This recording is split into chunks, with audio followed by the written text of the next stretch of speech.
सम्मानित तो घटी एक अनुपम है घटना निराली। संग में वाहन रहा बैल नंदी सुनो, शिव से बोला बिलख कर बचन हाली हाली।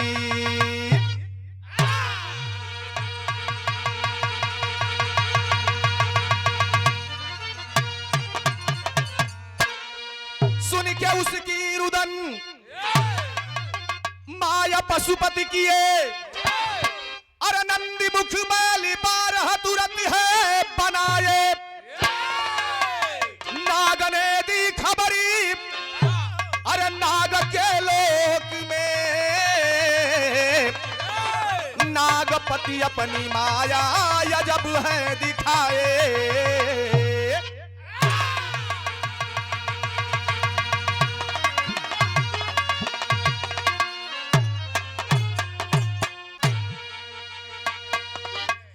गौर करेंगे बाबू, जिस अंश की पूजा हुआ करती है एक दिन वही अंश 12 भाग में विभाजित हुआ, और जब 12 भाग में विभाजित हुआ तो हर शंकर भगवान के मंदिर के सामने नंदी बाबा बैठे रहते हैं। नंदी बाबा सोचलन कि 12 भाग में भगवान बट गईलन। अब ई बतावा हम कौने भाग के सामने बैठ के उनकर राह निहारब, उनके देखब। इन नंदी बैल सोचत हुवन, क्योंकि जहां जहां मंदिर होता है भगवान जहां जहां विराजमान रहते हैं वहां नंदी बाबा जरूर रहते हैं। बैठा रहलो भाई। सोचत हुन कि का कइल जाओ, यही विचार में पड़ल हुन। तो जैसे पहले मंदिर शिवालय देवालय वहां हुआ करता था, चाहे ग्राम सभा के पूर्वी क्षेत्र हो, चाहे कोई बड़ा सा सरोवर हो, वहां एक मंदिर बना करके पूजा आराधना किया जाता था। ऐसे ही एक कहानी, एक लाइन गजल के टुकड़ा बा।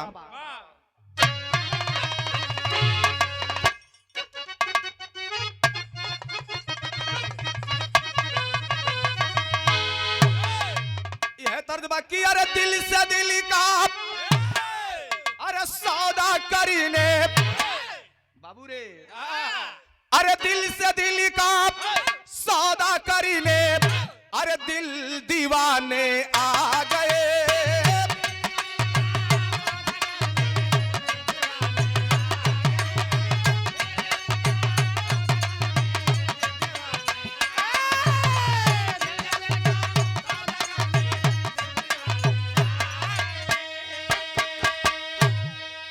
दिल से दिल का सौदा करीने,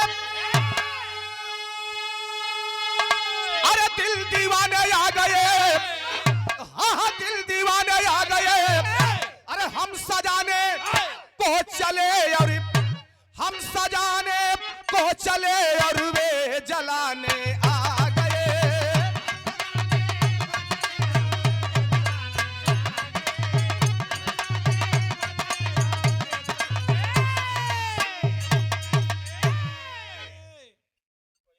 सम्मान किया गया हमारे दिल के दुलरुआ विकास कुमार यादव, हमारे सुरेंद्र भाई के बड़े अजीज मित्र हैं।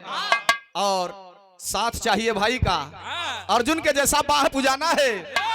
मालिक सुखी रखे विकास बाबू को शुभाशीष, सुरेंद्र भैया को प्रणाम, सब भैया के नमस्कार प्रणाम। ए भैया ई तो गजल रहल। सम्मानित पुनः आशीर्वाद दिया गया वार्ड नंबर 42 के भावी जिला पंचायत प्रत्याशी अखिलेश कुमार पाल साहब, हमारे भैया की ओर से प्रदान हुआ है। निवास स्थान जरौना लालीपुर मीरगंज जौनपुर की सरजमी से आपकी ओर से मालिक सुखी रखें, गुरु भगवान की कृपा बर से मनोकामना पूरी हो।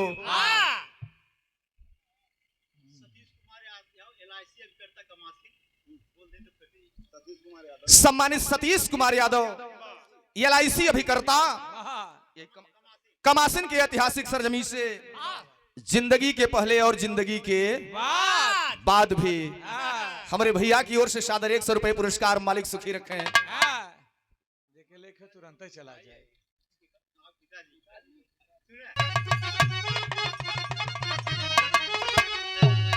अरे क्या मैं गाऊं अरे वेद की महिमा, ए भैया क्या मैं गाऊं अरे वेद की महिमा, अंबर तक अंबार है।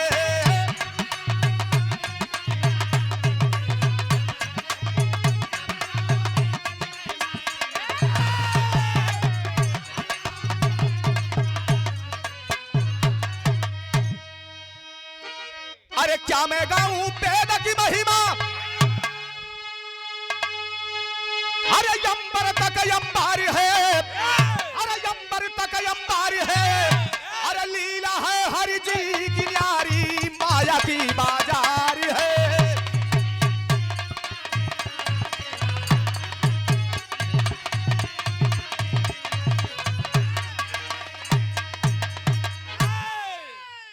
ए भैया लीला है हरि जी की न्यारी, माया की बाजार है, ओ नहीं कही तब बनावल खेल खिलवाड़ बा, नहीं तो भैया हो मनई मनई के नहीं देखल चाहत हुआ। यही से हमार कहानी की शुरुआत एक देवालय और वह देवालय वह मंदिर, मंदिर में भगवान शंकर की मूर्ति और मूर्ति विभक्त हुई 12 खंड में। सोचने लगे नंदी बाबा की अब हम क्या करें, इसी सोच में बैठल हुअन। और जैसे आज महाशिवरात्रि का दिन, ऐसा ही पावन पर्व, माताएं बहने भाई बंधु पूजा करने के लिए सरोवर की ओर प्रस्थान कर दिए। दोपहर की बेला रही होगी।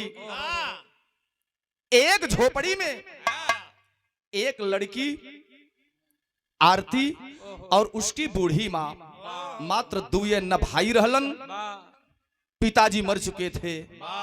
आरती बिटिया सोचत बा मैं भी चल करके स्नान करूंगी और भगवान की पूजा करूंगी। यह सोच करके माई से विनती करके वो आरती बिटिया चलल बा कहां, ग्राम सभा के पूर्वी छोर पर बसल देवालय, जहां पे सरोवर, बड़ा सुंदर सरोवर था। सरोवर में पानी अब पहुंचल स्नान करे खातिर, तब भाव लगल कैसे,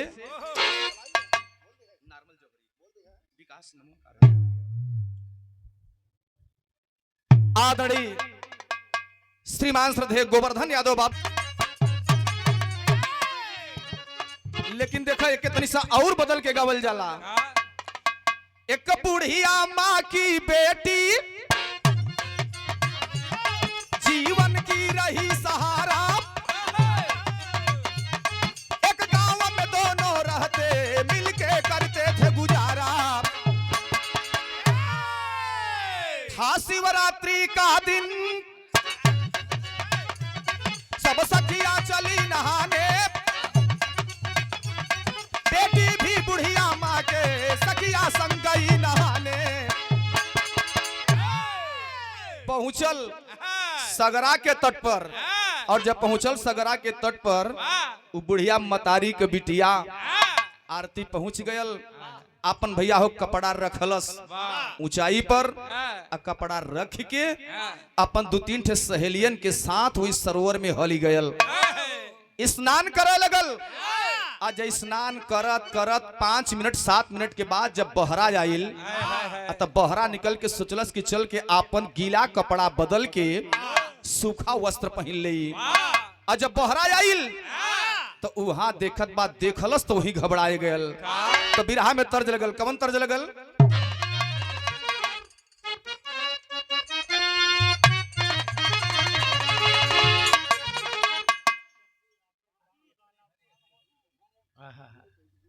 पहचान ला भाई। अब भाव रहल, वो बिटिया कपड़ा पहने जब आयल तब भयल का,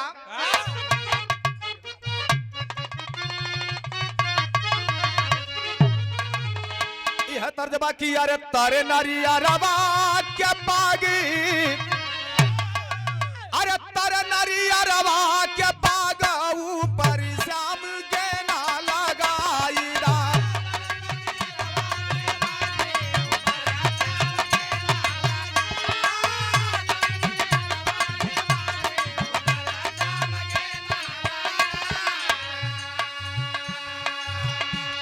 कपड़वा बदले लगल, कपड़वा बदल के जो ही सोचलस कि गीला उतार के साफ कपड़ा पहन ले। वही समय भैया देखत का बजानत हुआ, वही कपड़वे के बीच में नाग देवता लुड़िया के बैठल रहला, कुंडली मार के बैठे थे। कपड़ा उठौलस फेंक दहलस, घबरा गई। अरे हाथ जोड़ के निवेदन कैलस, ए नाग बाबा हमरे कपड़वा पर से हट जा, गीला कपड़ा बा, स्नान कैले ले हई, सूखा कपड़ा पहन के आप ही के आराध्य देव की पूजा करूंगी। लेकिन गौर करेंगे बाबू, उस समय की बात पशु पक्षी भी बोला करते थे। नाग बाबा बोल पड़े, ऐसे मैं वसन पर से नहीं हटूंगा, वस्त्र नहीं छोड़ूंगा। एक वचन है मेरा, अगर वो वचन मान जाओगी तो मैं हट जाऊंगा। बिटिया कलश कवन वचन बा? नाग बाबा कहलन कि तू हमार अर्धांगिनी बन जा। नाग देवता कहलन तुम हमारी अर्धांगिनी बन जाओ, मैं आपके मांग में सिंदूरदान कर दूंगा। लड़की सोचे लगल, आप एक खलचर प्रजाति के हो, मैं एक औरत हूं, लड़की हूं, कैसे शादी करूंगी? तब नाग बाबा बोले कि मैं नहीं हटूंगा, जो करना हो सो कर लो। लड़की सोचलस कि ई गीला कपड़ा बा, ई रास्ता भर पहन के जाई तो गांव भर के लोग देखी हन।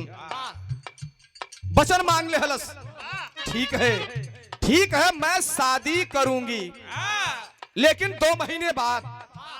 लड़की सोचलस कि बस ऐसा ही कह दे, आई जाई के थलचर हुवन, नाग लोग चल जाई हैं, ये हवा हुवन कहां से कहां चल जाई है। वो वचन मान ले हलस, और जब वचन मंगलस तो नाग देवता वो वसन पर से हट के भैया हो चल गईलन झाड़ी में से लुकाए गईलन।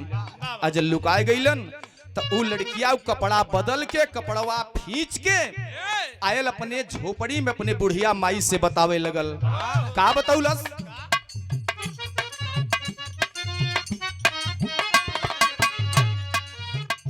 अरे घरवा लवट के जब आई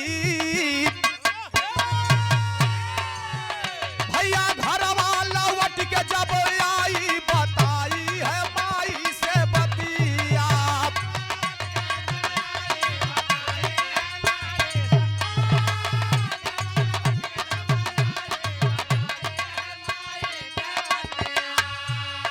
टाली गईली बात माई देली ना धियाना,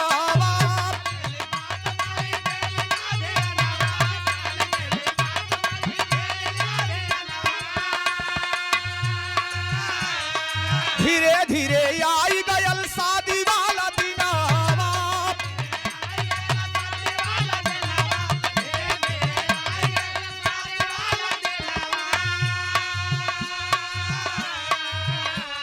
सोची सोची मन में घबराई, अरे सोची सोची मन में घबराई, बताई है माई से बतिया।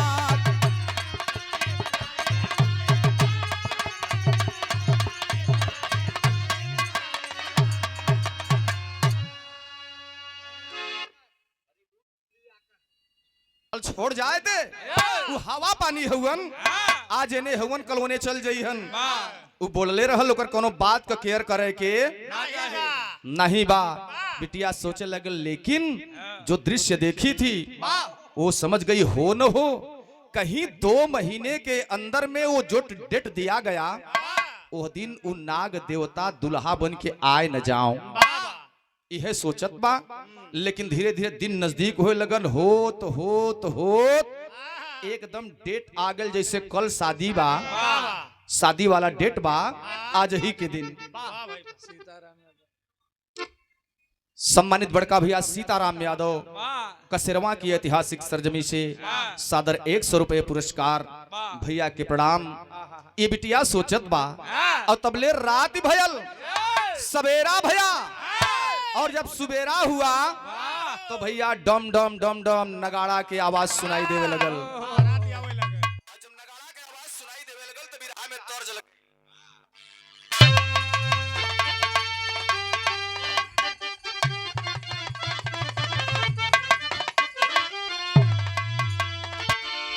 है फागुनी बयार चलत रहे, पीले सरसों के फूल फुलाइल बा, वही समय कई भाव बा।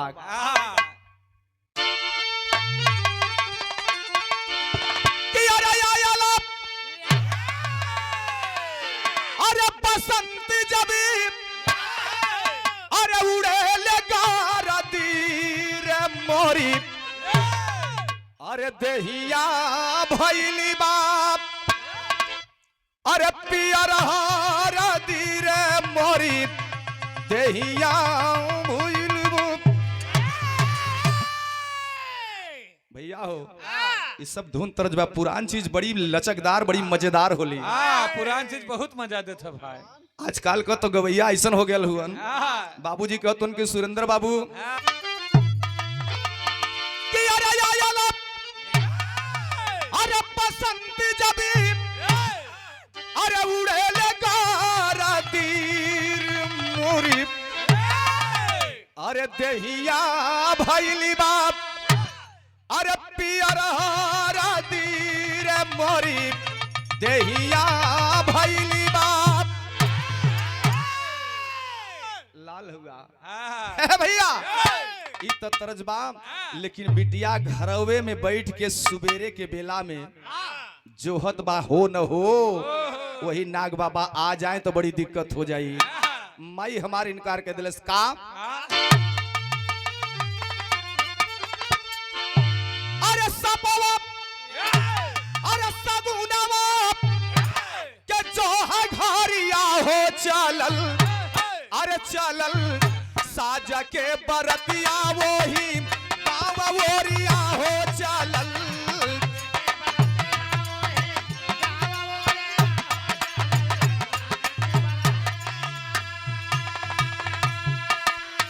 भाती बहु भाती नागी बनल बराती,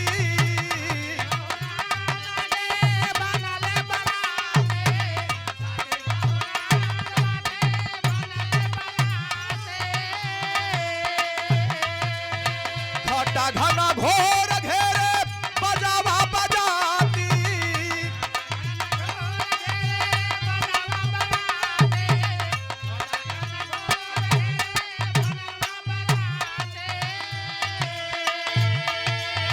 पूर्वा पवानी तो है गाँव लोरिया हो चलल, साज के बरतिया वही गाँव बोरिया हो चलल।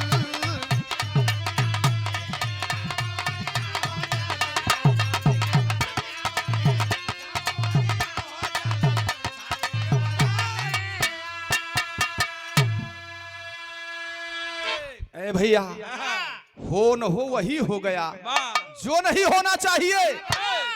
उ नाग बाबा जवन बचन बधौले रहलन, दुल्हा बन के बराती लेके संगी साथिन के चल देहलन जौने पता के अनुसार जहां बिटिया का घर रहे।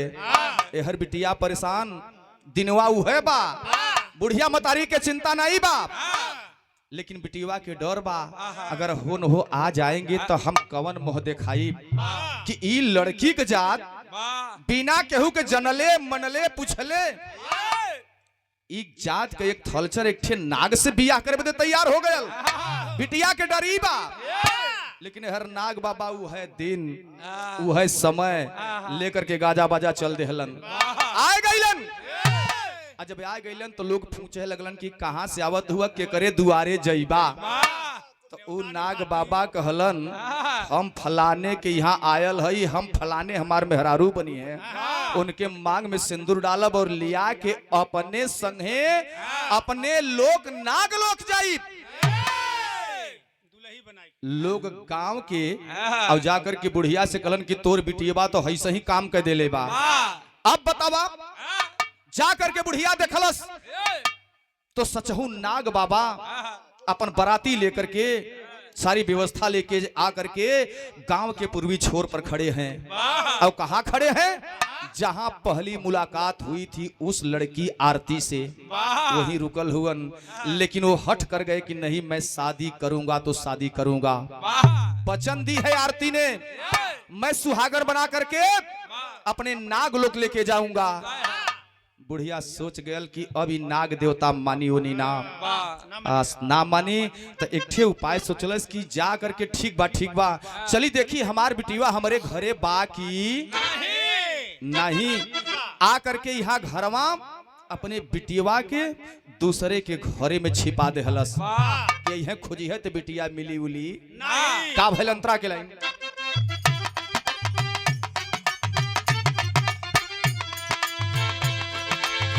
झोपड़ी के बीच है बुढ़िया बेटी के छिपावली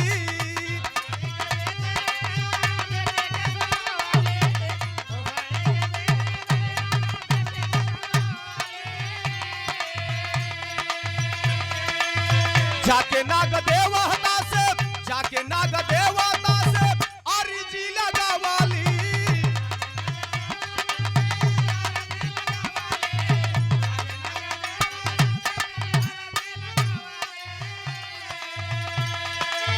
माने नहीं नाग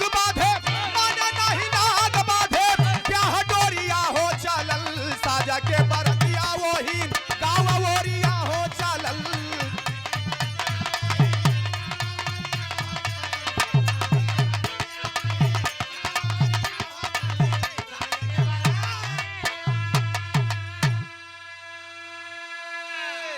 इस मृतलोक में जो नहीं होना चाहिए नाग देवता उ लड़की के संगे ब्याह कई के हट से जबरदस्ती बलात् सुहागन बना करके अर्धांगिनी बना करके बोल पड़े कि चलो ये तुम्हारा मायका हो गया, तुम्हारा ससुराल, तुम्हारा घर हमारे नागलोक में है। मजबूर बिटिया माई बुढ़िया के क्रोध भी बा, जलन भी है कि हमार मर्जाद हमरे जियते ही नाग ले ले हलस। ये बड़ी कष्ट के बात बा, बड़ी वेद के बात बा, लेकिन करे तो क्या करे। बुढ़िया माई वो वचन से बदल अपने बिटिया का सम्मान कैली और कन्यादान कई के नाग देवता के साथे विदाई कर देहनी। और जब विदाई कैलिन लेके नाग देवता मृत्यलोक से नागलोक में चले गए और जब वहां जाते हैं तो नागलोक का दृश्य इतना सुंदर, इतना रमणीय स्थल, इतना सुंदर बाबू देख करके बिटिया धीरे धीरे आरती वही जगह में एकदम रम जाती है। तो बिरहा में झूमर के भाव लगल, टेरी के बाद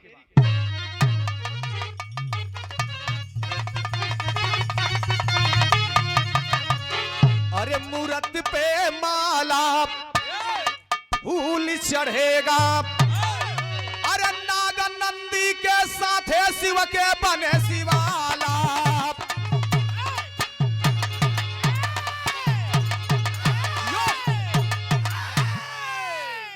नाग नंदी के साथे शिव के बने शिवाला, मूरत पे माला फूल चढ़ेगा। वो बिटिया भयल का भैया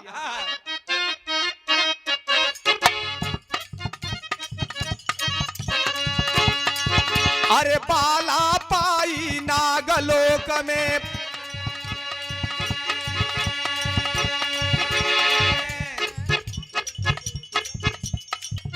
अरे बाला पाई नागलोक में, स्वर्ग से सुंदर घर संसार,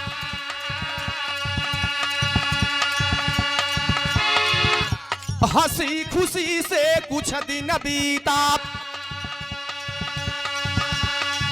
अरे गोदी में भय दो सुकुमार, इधर एक दिन मृत्यु लोक में,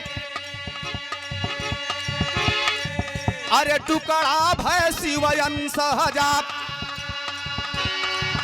अरे ठीक उसी दिन नागलोक में भी हंस के बोली पति से नार,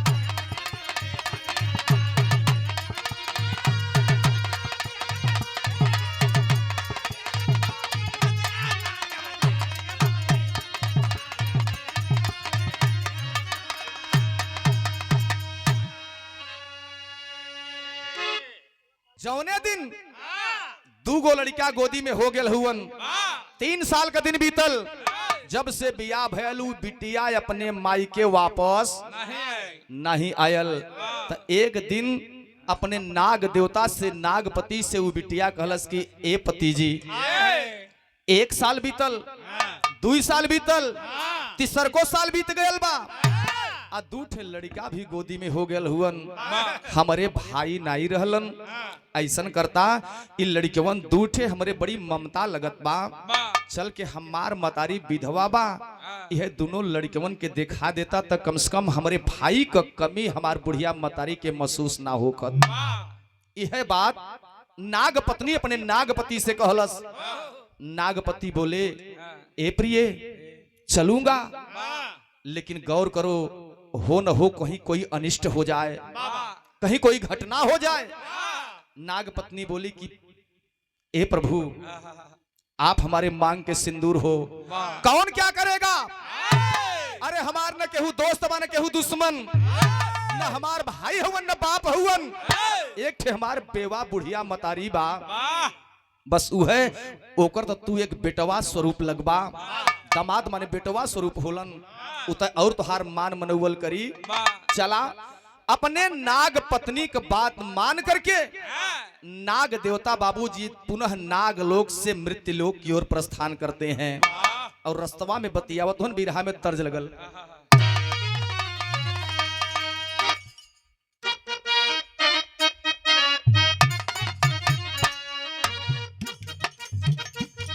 बड़ी बढ़िया लाइन। अरे पटना से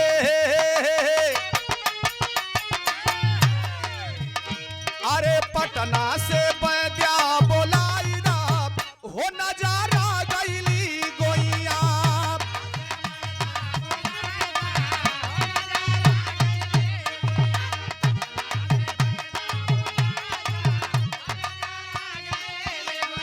लेकिन बिटिया कहलस हमरा के मई के घुमाईदा, सैया हमरा के मई के घुमाईदा हो सुधिया भैली सैया।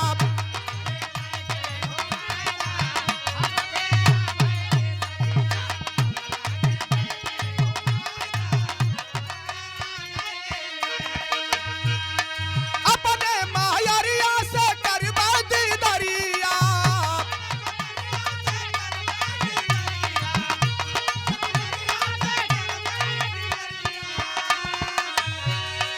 ले चल के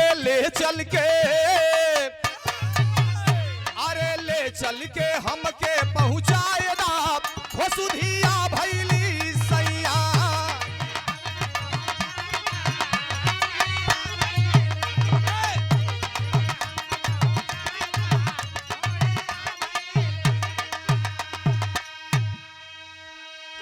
बोलते बतियावत हाल समाचार 3 साल 3.5 साल का दिन रास्ता नाग लोक और मृत्यु लोक के बीच का कट गयल। कहाँ पहुंचल दोनों पति पत्नी 2 ठे लड़का? वही जगह है जहां पहली मुलाकात आरती का नाग देवता से, वही सरोवर के पास जाकर के नाग देवता रुक गए। लड़की अपने दोनों लड़कियों के लेके 20 कदम दूरी गेल तो देखत बा कि हमार नागपति हमारे संगे नहीं। पीछे मुड़ करके देखती है, क्या हुआ, क्यों रुक गए? तब नागपति कहते हैं नाग देवता, नहीं प्रिय, बिन बुलाए किसी के घर पर जाना नहीं चाहिए। मैं चल के आया आपकी बात को मान करके, लेकिन मेरी सासू माँ ने मुझे नहीं बुलाई तो मैं कैसे जा सकता हूँ? आपके मान और सम्मान को रखा।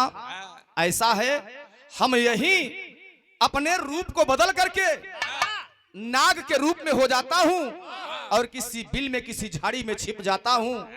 आप जाओ अपने मम्मी से मुलाकात कर लो और हमारे दोनों बच्चों को अपने मम्मी को दिखला दो। अब भेंट दीदार करके आप 2 घंटे 3 घंटे में वापस चली आओ।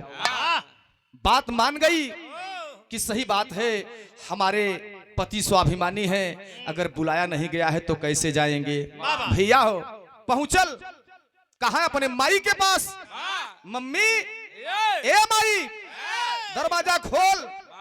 जब बुढ़िया दरवाजा खोलस तो देखत बा ओकर बिटिया ओकरे सामने। अरे बिटिया आए गईलू इतना दिन बाद अइले रे बिटिया।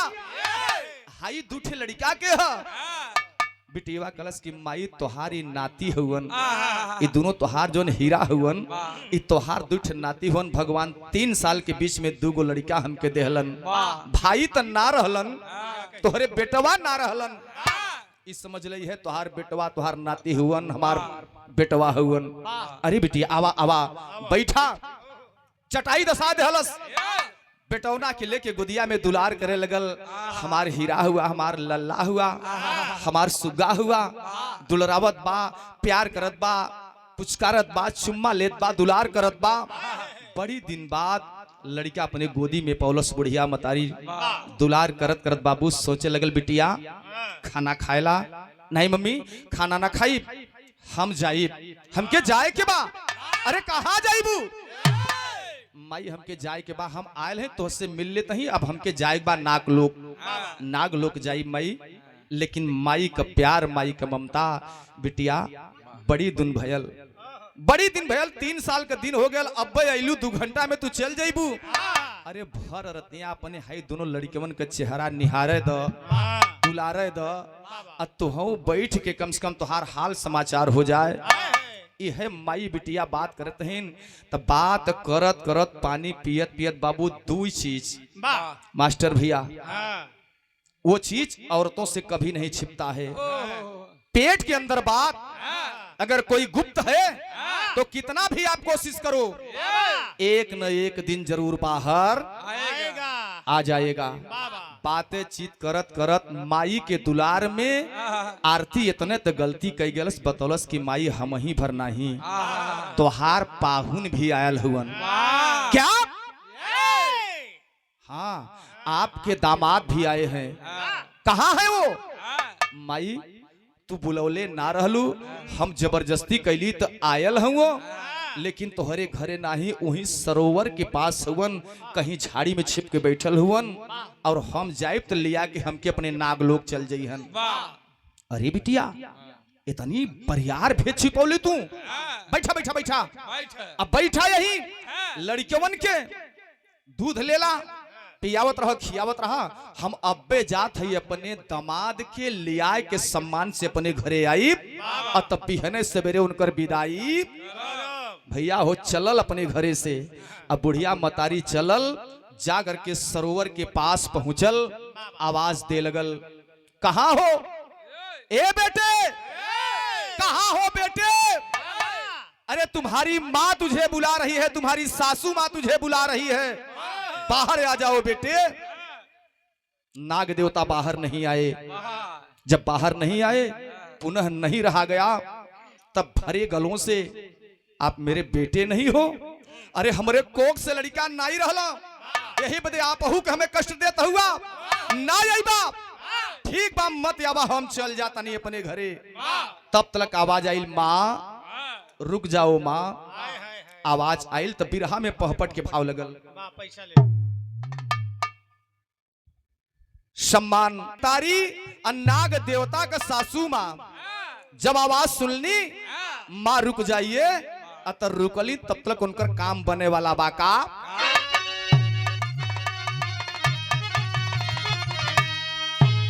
अरे कलुषित मन में, अरे कपट की ज्वाला जागी दागी दामन में। अरे कलुषित मन में कपट की ज्वाला जागी दागी दामन में, अधधक उठी है बदला वाली आगी दागी दामन में।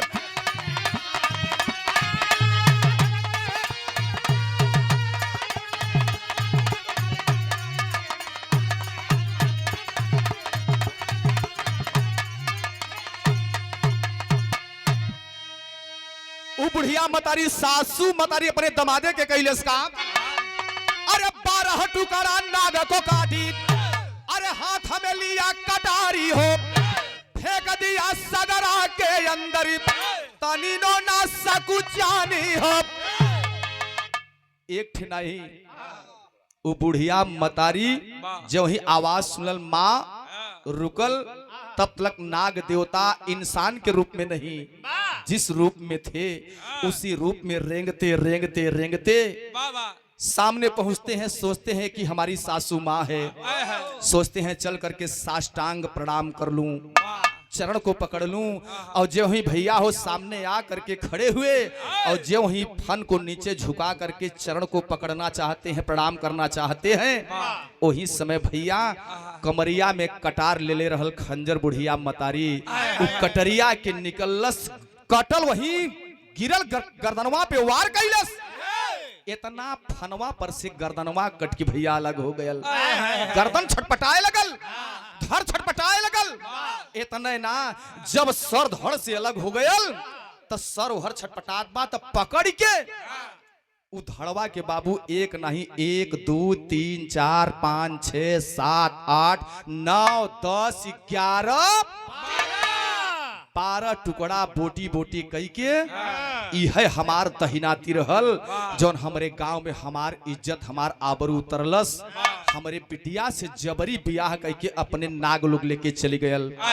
हमरे जियते धिकार हो हमके 12 टुकड़ा लतवा से बाबूजी वही मीस के भुलिया में लपेट के जब आखिरी टुकड़ा जो पूंछ वाला बचा था छटपटाते छटपटाते भैया हो एकदम शांत हो गया, तब बुढ़िया मतारी हथवा से बटोर के 12 टुकड़ा के वही सरोवर के पनिया में फेंक दिहलस। जब फेंकलस तब भैया हो हाथ गोड़ धोलस आ धोलस आ अपने आंचल के फुकती से चेहरा के पुछलस, हाथ पुछलस। अब सुकून भयल, अब शांति मिलल। यह सोच करके बुढ़िया मतारी वहां से चलल कहाँ? अपने बिटिया के पास, अपने घरे। देखत का बा रहिया जोहत रहल बिटिया, माई हमरे पति के लिया के अइहन, लेकिन माई तो अकेले आवत बा। माई काहे ना आइलन? तोहार पाहुन काहे ना आइलन? अरे बिटिया जाए दे रे, जाए दे, ना आइलन त ना आइलन। बड़ी कोशिश कैली, बड़ी निवेदन कैली, लेकिन नहीं मल्ला नहीं आइलन। जाए दे, छोड़, तू खाए ले खाना, आ खाना खाए के सुबेरे तोर विदाई कह दे, तू चल जाई है। इतना कह के लेकिन बिटिया के मन में कुछ शंका हुई, लेकिन सोची महतारी हो, जब कहत बा तो सुबेरे चल जाई। अब भयल का भैया आल्हा के बाद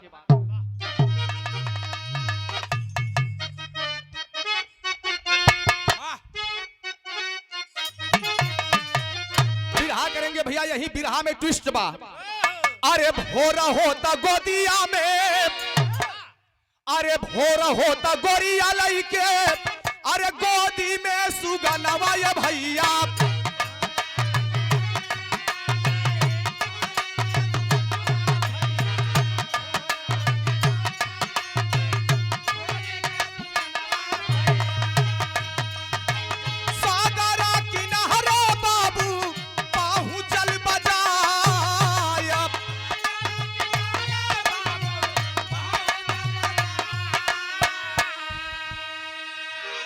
सुबेरवा होरे में कि केहू गांव का टोला मोहल्ला पड़ोसी हमें देखे न पावे, लई के दोनों लड़कवन के आ चल देहलस कहाँ, जहाँ अपने पति के छोड़ ले लहरल। आ जब वहां पहुंचल तो देखत बात 4 बजे ब्रह्म बेला में कोई नहीं है, सुनसान है, कोई मुझे नहीं देखा राह में। तब वहां कहत का बा और नजर दौड़ोलस, तब ना रह गल, तब आवाज देहलस का बिटिया कहलस का कहलस है?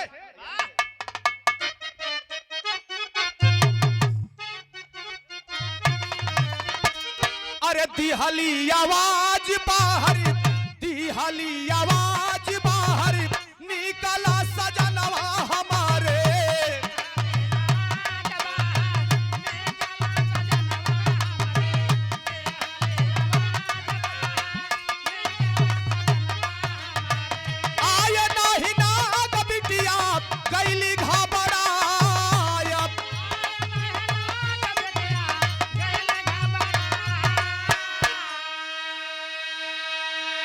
कहाँ हो स्वामी? आइए साथ में चलती हूँ। रात बीत गया, बड़ी ठंड लगी होगी, बड़ा कष्ट सहे होंगे आप बाहर आ जाइए, आपके साथ में चलूंगी आपके घर अपने नागलोक में। लेकिन जब पति हो तब न बाहर आए। आइए, क्यों नहीं आ रहे हैं? अरे गलती हो गई, मैं 2 घंटे के लिए गई, रात बिता दी, आप हमसे नाराज हो स्वामी, मैं क्षमा प्रार्थी हूँ, आप बाहर निकल आओ। लेकिन नहीं, जब हो तब न वापस आए। लेकिन तब तक आवाज आती है कहां से? आकाशवाणी हुई। आकाशवाणी हुई तो वहां से आवाज होती है, बाह बाहर गुलटा, बाहर नागिन। अरे तू माई बिटिया योजनाबद्ध तरीके से बुलवा के एक नाग के 12 टुकड़ा काट के ओके पानी में फेंकवा देहलू। यह तो हर कर्म रहल। यही खातिर नाग लोक से लिया के मृतलोक में आइलू है। बिटिया घबराए गयल, क्या कह रहे हैं? हाँ,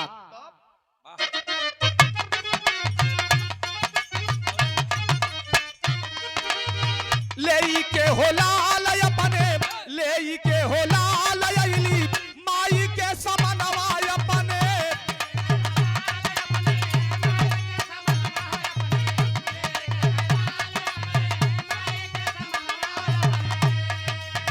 माई से बचनिया बोटी, माई से बचनिया बेटी बोली है सुनाया।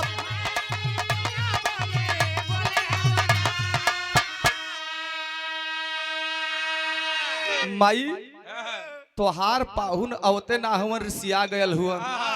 माई हम बड़ी कष्ट में बानी, अगर वो ना अइहन तो कैसे नागलोक में जाई। तो अब उठल उठल बुढ़िया, अरे बेटी जाने दे रे जाने दे। मेरा जो ज्वाला जल रही थी, मेरे सीने में जलन थी, बदला की आगी जल रही थी, मेरा अरमान पूरा हो गया बिटिया। वो जवन जबरी तो से बियाह कैले रहल नगवा, उ नगवा के एक नहीं 12 टुकड़ा काट के पनिया में फेंक देली। बिटिया एकदम बदहवास हो गयल। का मैं सच्चो? हे बिटिया सच्चो बता बतानी, बिरान कोखबा बेवा बानी, कसम्बा हम सच्चो 12 टुकड़ा काट के फेंक देले बानी। अब बिटिया घबराए गयल। लिहा कर भैया, हमरे सिंदूर के पुछवा देली, हमरे मंगिया के उजाड़ देली। बिटिया अब तो है यही रहे के बा, अब तो है नागलोक जाए के नहीं बा।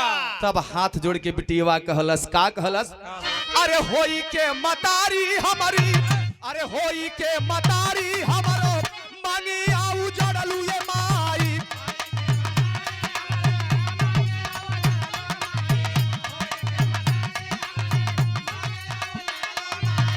ठीक ठीक तो हो रोजा नाम जरी जाय।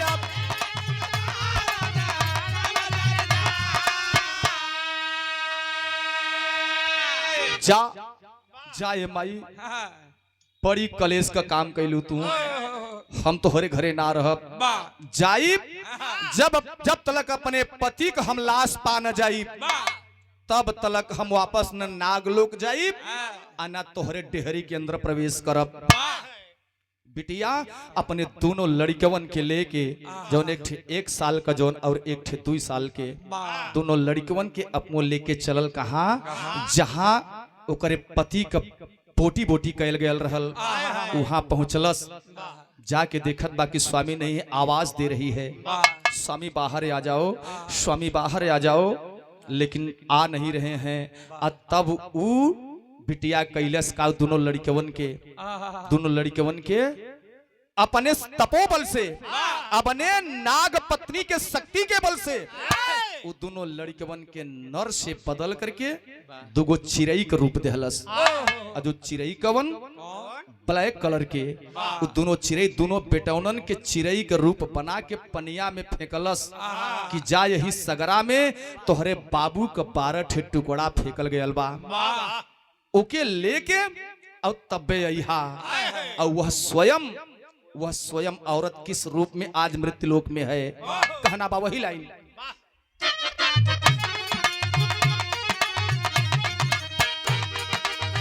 तू न बीरावा हो खोजई, तू न बेटावा हो खोजई, लगले बापूजी के।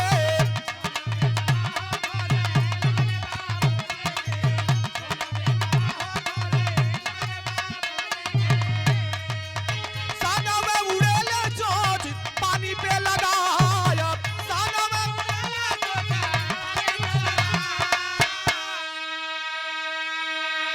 वो दोनों लड़का काला काला लंबी ठोड़ होती है, आज भी किसी सरोवर में, गंगा जी में और या कहीं नहर में, माइनर में देखते होंगे तो वो दोनों जोड़ा साथ में रहते हैं, अकेले नहीं रहेंगे, वो दोनों जोड़ा साथ में रहते हैं।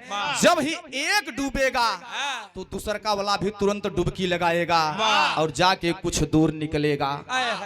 गौर करेंगे बाबू, वो दोनों बच्चे हैं, आज तक अपने बाप की लाश खोज रहे हैं। अब उजौन मेहरुआ रहल, ऊ का बनल,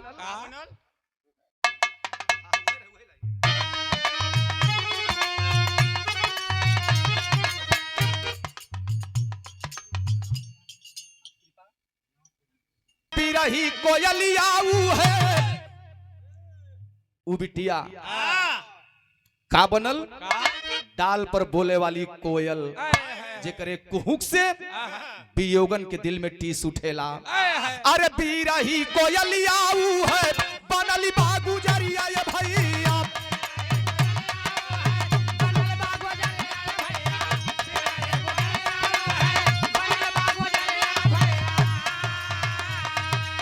कुहा का पति के अपने रहल बाबोला।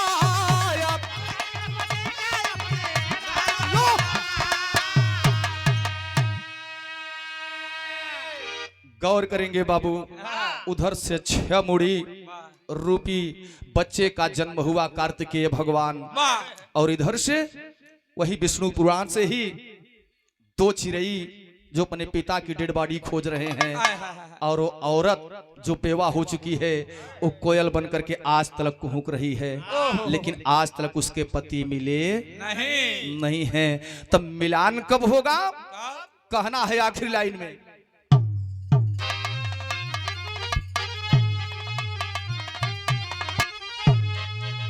अरे 12 अंश पई है दुनिया में पूजा नवा सदा, नाग नंदी रही है शिवाजी के सामनावा सदा।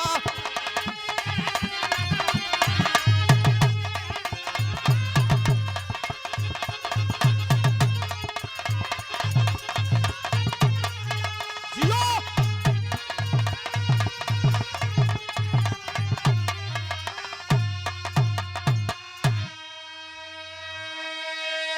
वो 12वां टुकड़ा, वो 12वां टुकड़ा आज भी कहां पर विद्यमान है जानते हैं मास्टर भैया, मक्का मदीना में, वहां पे 12वां टुकड़ा मिल नहीं पाया है।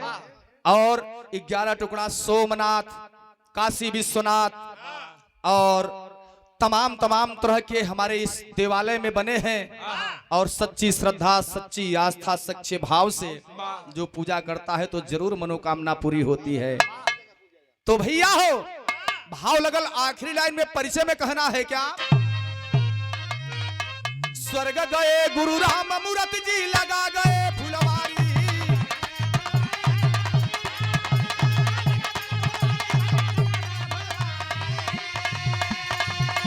स्वर्गीय दया